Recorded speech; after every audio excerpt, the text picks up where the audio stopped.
Angkatan bersenjata Rusia diduga menyerang gudang senjata militer Ukraina yang berisi rudal Storm Shadow. Menurut mantan anggota parlemen Ukraina, angkatan bersenjata Rusia melakukan serangan sangat tepat terhadap sasaran militer Ukraina. Terkait hal itu, ia tak menutup kemungkinan ada pihak yang membocorkan informasi lokasi gudang tersebut kepada Badan Intelijen Rusia.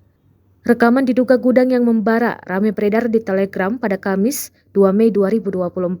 Namun militer Ukraina belum memberi keterangan resmi tentang rekaman ledakan yang beredar ini. Storm Shadow adalah rudal jelajah taktis Inggris-Prancis dengan jangkauan jauh. Proyektil tersebut merupakan modifikasi dari rudal jelajah Prancis yang diubah untuk dipasang pada pesawat Angkatan Udara Inggris.